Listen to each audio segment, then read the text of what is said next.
देखें, इसमें तो कोई शक नहीं कि ये मुज़ाकरात या कोई भी किसी किस्म का जो कॉन्फ्लिक्ट है, जब उसका हल निकालना होता है तो दोनों फ्रीकैन को खामोश करवाया जाता है कि आपने इस मौजू पे, इस बात पे किसी किस्म का कोई कमेंट नहीं देना।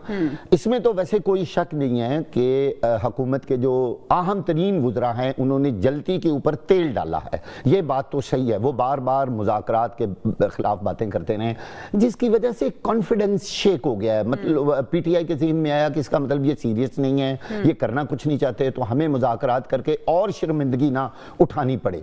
बेहतर ये था कि मियां नवाज शरीफ, शहबाज शरीफ और तमाम जो अहम लोग हैं करता धरता, वो अपने तमाम वुज़रा को, अपने तमाम लीडरों को मना करते कि देखें आप खामोशी से टेबल टॉक होने दें, इसका एक अच्छा रिजल्ट, इसमें हुकूमत का ज्यादा फायदा था। मैं आपको बताऊं, पीटीआई की निस्बत गवर्नमेंट को जवेरिया ज्यादा फायदा होना था, क्योंकि अमन अमान, इनकी तो गवर्नमेंट है ही, आराम सुकून से गवर्नमेंट करते, उनके साथ डील कर लेते। और वो जो असल में गवर्नमेंट की एक बात है ना कि वो भी तहरीरी तौर पर हमें लिख कर दें पीटीआई वाले, उसमें प्रॉब्लम ये थी कि इनको ये भी शक था कि ऐसा ना हो कि पीटीआई के हम कुछ मुज़ाकरात तो मान लें और उसके बाद ये कोई नया मुज़ाकरात हमारे सामने रख दें, या किसी भी बात से ये फिर ना जाएं कि हमने ये बात नहीं की, हमने ये बात की। लिहाजा हम सारी चीज़ों को तहरीर में ले आए, और वो दूसरी अपनी पार्टियों से भी बात करना चाहते थे जो उनके अलाइज हैं गवर्नमेंट के।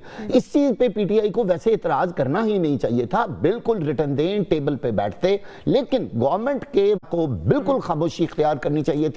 इनका मुज़ाकरात की तरफ जाना ही कामयाबी है, अमन होगा, सुकून होगा तो हुकूमत का फायदा है, तब हुकूमत को स्टेबिलिटी मिलेगी, मुल्क मुआशी तौर पे तरक्की करेगा। अगर हुकूमत को फायदा है, और वज़ीर आज़म साहब भी इरफान सिद्दीकी साहब को कह रहे हैं कि मुज़ाकरात को आगे लेके जाना चाहिए, तो ब्रिगेडियर साहब फिर कुछ हुकूमत को भी हिकमत अमली का मुजाहरा करना चाहिए था, हुकूमत को भी संजीदगी का मुजाहरा करना चाहिए था। अगर एक साइड जिद पे अड़ गई है तो दूसरी साइड थोड़ी सी फ्लेक्सिबिलिटी दिखा दे।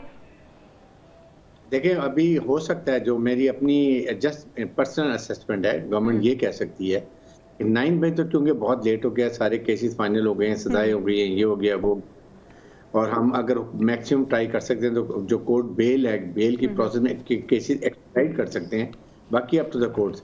बट 26 मई के लिए ओके, अगर हम कमीशन बनाने के लिए कहते हैं, then we have certain conditions. Number 1 condition कि व्हाटएवर जो कमीशन बनता है, चीफ जस्टिस बनाते हैं, you will accept it, you will not create any problem. Number 2, जो डिसीजन होते हैं, जो जुडिशल कमीशन इसका फैसला करता है, जो भी रिकमेंडेशन देते हैं, आप उसको मनन एक्सेप्ट करेंगे, और आप उसमें ये नहीं ब्लेम करेंगे जी फलां का केस था, फलां के मर्जी से हुआ, ये फिर ये इस तरह की हो सकता है कंडीशन डाल दें। एटलीस्ट अगर मैं ज़रूर ऐसी डालूंगा कंडीशन कि इनको एक्सेप्ट करना पड़े, वरना ये होता ही है कि मान यूटर्न मारेंगे जी, हम मानते नहीं। पहले कहेंगे जी ये तो हुकूमत के जज लग गए हैं, नंबर 2 कहेंगे जी फैसले गलत दिए। तो जब आप कमीशन बनाते हैं, then both parties have to accept it. अगर आप आर्बिट्रेशन में कहीं जाते हैं, then you have to accept it. Like ये बहुत जरूरी, हुकूमत को देखें, इस वक्त बिल्कुल ठीक बात जो भी की जा रही थी कि हुकूमत के वुज़रा को बड़ा मैच्योर बिहेव करना चाहिए। They should not behave like आम पॉलिटिशियन की तरह, दे शुड नेवर कमेंट, बल्कि यहाँ तक होना चाहिए कि जिस तरह इरफान सिद्दीकी गवर्नमेंट का स्पोक पर्सन है, एक स्पोक पर्सन बना लें पीटीआई, ये 2 बात करेंगे, इसके अलावा नोबडी विल स्पीक। जो अगर वो करे तो आप ही कोई ये स्पोक पर्सन से बात करें, हम इनसे करेंगे, ताकि माहौल जो है ना वो कंड्यूसिव एनवायरनमेंट्स में हो, कॉन्फिडेंस में हो, कॉन्फिडेंस बिल्डिंग मेजर्स हो, थोड़ी बहुत बातें ये डिस्कशन में एक्सेप्ट कर ली जाएं, ताकि ये आगे चले। जिस तरीके से आप जा रहे इस वक्त चल रहा है, मुझे लगता है कल ये ठप है और उसके बाद फिर वही लड़ाई झगड़े तो माजरत के साथ इसके मुज़ाकरात के साथ साथ भी चल ही रहते हैं। खाकवानी साहब, हुकूमती ज़रा ये भी कह रहे हैं कि चले अगर हम मान लेते हैं जुडिशल कमीशन हम बना देंगे तो उसमें मर्जी के जजेस नहीं होंगे। अगर ये बात मानी जाए कि जुडिशल कमीशन कायम हो जाएगा, क्या इस पे फिर पाकिस्तान तहरीक इंसाफ राजी हो जाएगी?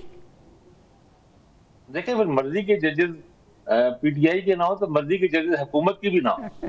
मसला ये है ना, हुकूमत भी बाहर जजेस को बाहर रखना चाहती है, फिर वो भी select and choose and pick and choose कर रहे हैं ना। जो सीनियर जजेस हैं, कई सीनियर जजेस को उनका ख्याल है कि इनके फैसले, जिनके माजी में कोई फैसला हमारे खिलाफ आया है तो इससे हमारे मुखालिफ है, तो हुकूमत भी तो फिर ये मतलब कोई क्राइटेरिया हो ना, कोई सीनियर मोस्ट 3 जज नहीं करते, 5 कर दे, या कोई चलो चीफ जस्टिस साहब को ही छोड़ दे या अफरीदी साहब को ही फैसला कर लेने दे, लेकिन कोई बाहर क्राइटेरिया भी तो हो ना। ऐसा तो ना हो ना कि जो मतलब अब हम क्या कहूँ, जज साहब सारे हमारे लिए मोहतरम है, लेकिन हुकूमत भी तो बाज लोग जिससे उनको चाहती है कि ना हो और बाज कहती है कि हो, तो ये भी मतलब उनका भी एक रवैया ये भी ठीक नहीं है। और देखिए बहरहाल उसमें कमीशन के हवाले से ये जो अभी ब्रिगेडियर साहब बात कर रहे थे, ये ठीक बात है, शरायत ऐसी रखी जा सकती है कि फैसले को माना जाएगा। मैं आपको याद दिलाना चाहता हूँ, देखिए जुडिशल कमीशन बना था 2013 के इलेक्शन के हवाले से, चीफ जस्टिस उस वक्त इलेक्शन बनाया था, तो इमरान खान ने ये लिख के दिया था कि मैं इसको तस्लीम करूंगा, और जुडिशल कमीशन का फैसला पीआई के खिलाफ आया था।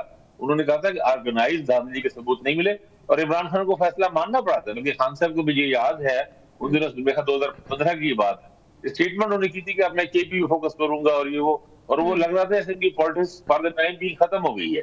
ये तो 6-8 माह साल के अंदर पनामा का स्कैंडल सामने आया, और जाहिर है वो एक इंटरेस्टिंग स्कैंडल था, पाकिस्तान का नहीं था, दुनिया भर में उसका इम्पैक्ट हुआ। तो पनामा के बाद खान साहब दोबारा हमलावर हुए थे नून लीग की हुकूमत पे, और फिर वो सारा कुछ सामने ही है। तो ये शरायत रखी जा सकती है, और ये माकूल बात है कि हाँ भाई जब आप कमीशन बन रहा है तो आपने यू टर्न नहीं लेना, फिर उसके फैसले को तस्लीम करना है। ये तो बात मुलाकात होती इसी काम के लिए है ना, जब मुलाकात की कमेटी बैठेगी तो ये चीजें ही तय होंगी।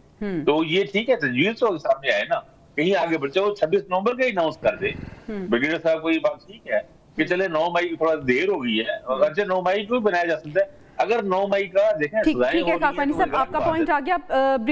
हम जाएंगे वाक़ई साहब आपकी तरफ। अगर पाकिस्तान तहरीक इंसाफ कल मुज़ाकराती मेज़ पे नहीं बैठती है, तो जो हुकूमत ने एक तहरीरी जवाब जमा बनाया हुआ है, तैयार किया हुआ है, वो अपना जवाब आपको लगता है कि पेश करेंगे? मुज़ाकरात नहीं भी होते तो बताएंगे कि भाई हम तो ये तैयार करके बैठे हुए थे इनके लिए? देखें, असूलन तो उनको बताना चाहिए, और अगर हुकूमत ने ऐसा किया तो ये पाकिस्तान तहरीक इंसाफ के लिए बहुत ही एक नेगेटिव पॉइंट होगा। अभी जो हम डिस्कशन कर रहे थे, कितने अफसोस की बात है कि हम एक ऐसे मुल्क में रह रहे हैं जहां जजेस के ऊपर पॉलिटिकल होने के स्टैंप्स लगी हुई हैं, यानी ये सियासी जजेस हैं, और ये पाकिस्तान तहरीक इंसाफ कह रही है जी हम वो जज ना हो, वो कह रहे हैं वो जज ना हो, तो मुल्क कैसे चलेगा? फैसले कैसे होंगे? मुज़ाकरात कैसे होंगे? अच्छा, वो जो जुडिशल कमीशन बार बार फिर कह रहा है, तो फिर इसका मतलब है तहरीक इंसाफ ने तो एक और शर्त रख दी कि फिर जजेस भी हमारी मर्जी के होंगे जी। तो ये कैसे पता चलेगा कौन सा जज न्यूट्रल है, कौन सा सरकारी है, कौन सा गैर सरकारी है? वो कहेंगे जी ये तो पीटीआई के हम ही हैं, तो फिर इसका मतलब है ये तो फिर किसी तरह से मामला हल होने वाले नहीं है, फिर तो उधर ये मामला ही नहीं जा रहा। अब अगर हुकूमत तो वाक़ई साहब अगर दोनों ने अपनी जिद नहीं छोड़नी थी, हाँ ये करना था, तो फिर मुज़ाकरात के लिए बैठे क्यों? ये दिखावा। बिल्कुल सही कहा। देखिए, इसमें नुकसान पाकिस्तान तहरीक इंसाफ का है, मैं अभी पहले भी कह चुका हूं। हुकूमत जो है उसका ये इतना नुकसान नहीं होगा, क्योंकि गवर्नमेंट तो बैठी हुई है ना इस वक्त पूरे बराजमान, पूरी मजबूती के साथ वो अपना काम कर रहे हैं, और पाकिस्तान तहरीक इंसाफ की बहुत सारी लीडरशिप जो है वो जेलों में है, वर्कर्स उनके धक्के खा रहे हैं, कितने केसेस बने हुए हैं, इंतशारी काम कर लिया, फिर उन्होंने लॉन्ग मार्च कर लिया, उन्होंने धरने भी दे लिए। अच्छा, मुझे अब कौन सी वो चीज ऐसी गोली, कौन सा वो कैप्सूल ऐसा हो गया जो उन्होंने इस्तेमाल नहीं किया? सारा कुछ तो कर चुके हैं भाई। आखिर यही हल है कि मुज़ाकरात पे बैठे और हुकूमत को ये मौका ही ना दें। जब गवर्नमेंट ये कहेगी कि देखिए हम तो तहरीरी तौर पर इनके लिए इतना कुछ लेके बैठे हुए थे, ये हमारे पास आए ही नहीं, भाई आएंगे तो कुछ लेंगे ना। अब वो आने से इनका मैं ना मानूं, और भाई कैसे हो सकता है? आप रिंग में आएंगे, आप सामने आएंगे तो आप कोई मुकाबला जीतेंगे ना। आप कहते हैं हमने आना भी नहीं है, हमने मुज़ाकरात भी नहीं कर रहे। अच्छा, ये नहीं करेंगे तो ये नेगेटिव। अच्छा, हमने कुछ भी नहीं